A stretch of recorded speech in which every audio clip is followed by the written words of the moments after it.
60-year-old is at the center of a wrongful death trial against AEG Live, the music company that tried to resurrect Michael Jackson's career. In Prince's testimony, his lawyers showed intimate home videos and pictures. Birthdays. I'm Daddy's baby, and I love my daddy. Christmas. What's special about December 25th? It's Christmas. Even teaching the kids how to sing. Dressed in a black suit and soft-spoken, Prince described his father as a nurturer and teacher, but Prince appeared to choke up when questioned about the day his father died. He testified that the King of Pop was excited about the comeback tour, but in the weeks leading up to his death, he became really skinny, and his body temp would go up and down. Prince said his father would cry after phone calls, saying, quote, "They're going to kill me. They're going to kill me." Makes you wonder who Michael Jackson was trying to say. They're going to kill me. Give me a second, I'll get into that one. See, sometime back, Michael Jackson even saw the writing on the wall. He knew the way of how the record companies itself was robbing these artists. You know, let me just say this. The tradition of great performers, and I really want you to hear what I have to say. The tradition of great performers, the story is usually the same though. You know, these guys work really hard at their craft, but the story ends the same. They usually are broken, torn, and usually just sad, and the story is very sad in the end because the companies take advantage of them. Sony, you know, being the artist that I am, at Sony, I've generated several $1 billion for Sony. They really thought that my mind is always on music and dancing, and it usually is, but they never thought that this performer, myself, would outthink them.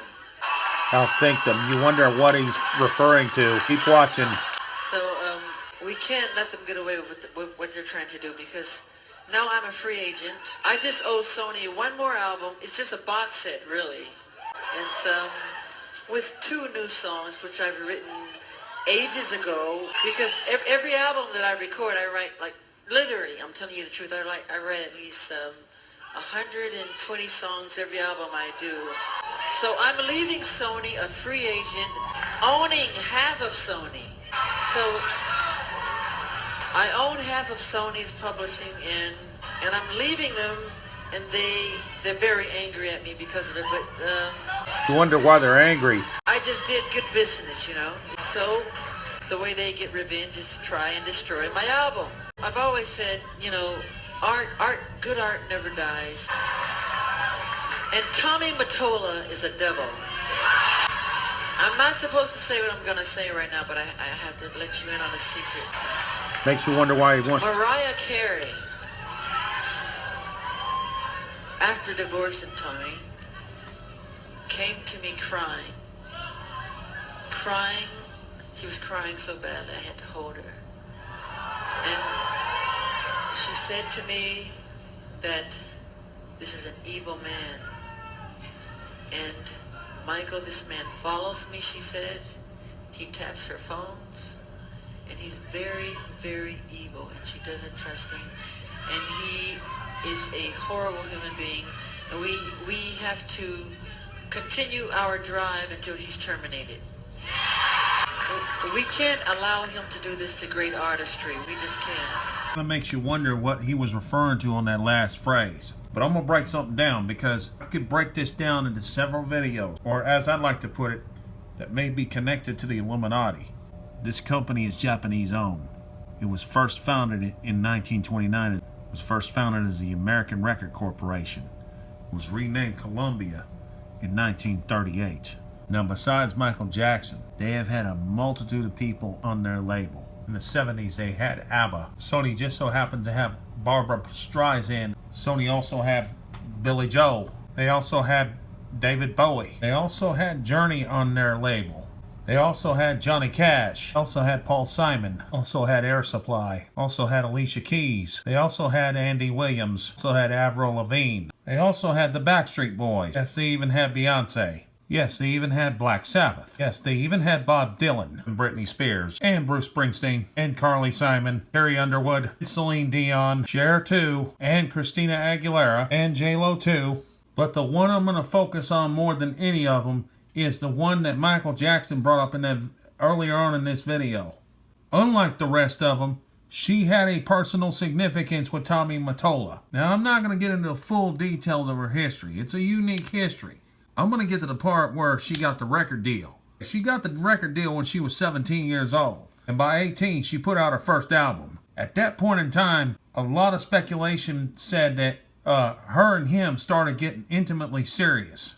As Michael Jackson pointed out earlier on in the video, he talked about how Mr. Mottola was a little controlling, tapping her phones, following her everywhere, being jealous. Why? Seems Mr. Mottola conveniently converted to Judaism to marry his first wife, Lisa Clark. ABC Records at that point in time was owned by her father, Sam Clark. In 1990, the couple conveniently had a divorce. Then in 1993, he marries Mariah. They announced their separation the end of May of 97. It had been revealed that it confirms what Michael Jackson was saying. He physically, mentally, and emotionally abused this poor woman.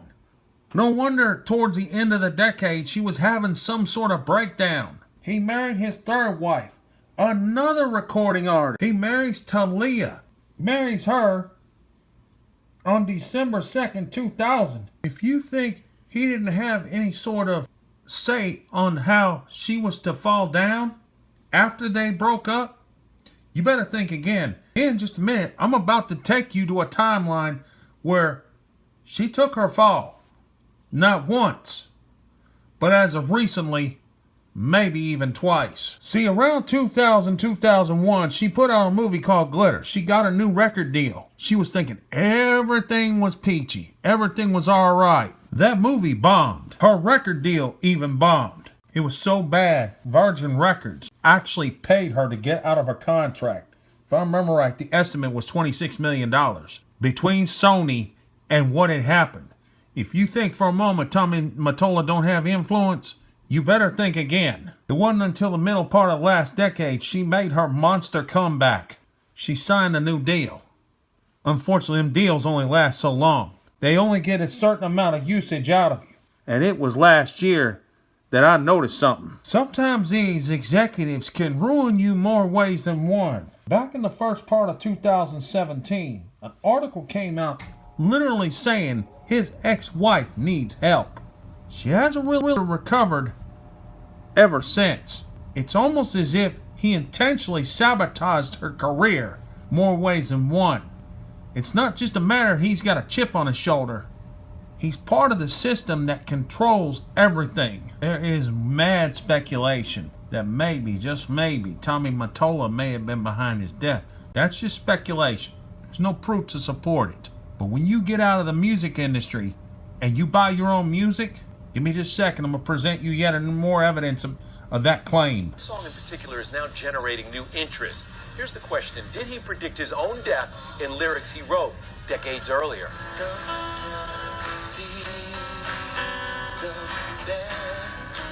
The haunting song, Sometimes It Snows in April.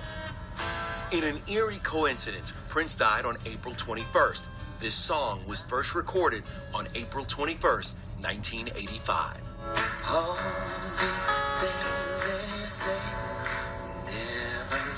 I'm going to say something right now.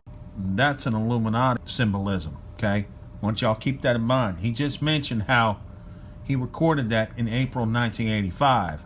He ends up dying April of 2016. Almost 31 years later. The Carver County Sheriff's Department says there were no outward signs of suicide, but they are still waiting for the toxicology report. Sheila, do you even want to know how he died? In my heart, I already know. How did she know that how he died? See, that's part of the music industry, and that's what I'm trying to explain to you. He has her theories, but is staying mum. You think you do? Absolutely. What do you think happened?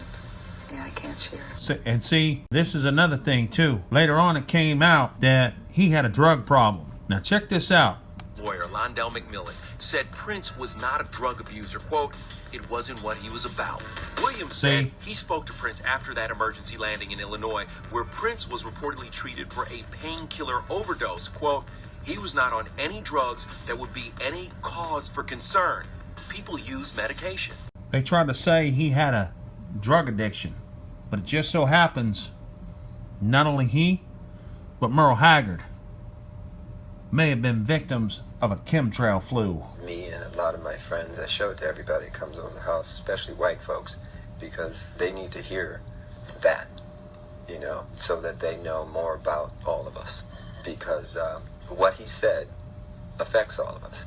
He said something that really hit home about this phenomena of chemtrails. You know, when I was a kid, I used to see these trails in the sky all the time, and say, oh, that's cool. A jet just went over. And then you started to see a whole bunch of them. And the next thing you know, everybody in your neighborhood was fighting and arguing, and you didn't know why. And you really didn't know why. I mean, everybody was fighting. So he started riffing about the chemtrails. He started to say things that hit home so hard.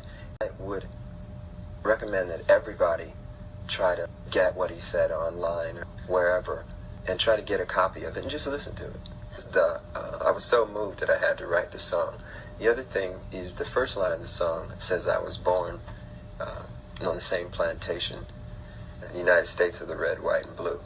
And we live in a place now that feels just about like a plantation. We're all indentured servants. You know, when I found out there were 8 presidents before George Washington, I wanted to smack somebody. You know, I wanted to know why I was taught otherwise. Just tell me the whole story. I'll fill in the blanks. But don't tell me something that you think I'm supposed to know. Prophecy is what we all have to go by now. When I would watch television over there, and you'd see the United Nations feed, the direct feed from the United Nations, you'd hear them talk a lot about religion. You'd hear the Bible mentioned constantly. This is not what we're used to in the United States. It's almost as though there's no need for God and no need for religion and justice in politics. So there's supposed to be a separation of church and state. We can't have a separation of state and morality, though. Prince makes some interesting music, but it makes you wonder if that music was revelation of something to come. Right after that show, short time later, I think after he bought his music, they decided to take him out. They wanted to cover up the chemtrail thing and replace it with, oh, he's got a drug problem. Oh, we found prescription medications in his mansion. Oh, he had major drug issues for years. Oh, here's an image of him getting back to a truck after going to a dealer to buy prescription meds. I showed you how he never had a problem, but the mainstream media was pushing an agenda. They ultimately have to serve their masters. And in the coming days and weeks, I'm going to do more videos about this, breaking down each and every genre, breaking down each and every agenda, and even in one particular video, breaking down how the 90s were to usher in a time that possibly was the first time record companies would make a deal with alphabet agencies. Folks, please share the video. Thank you.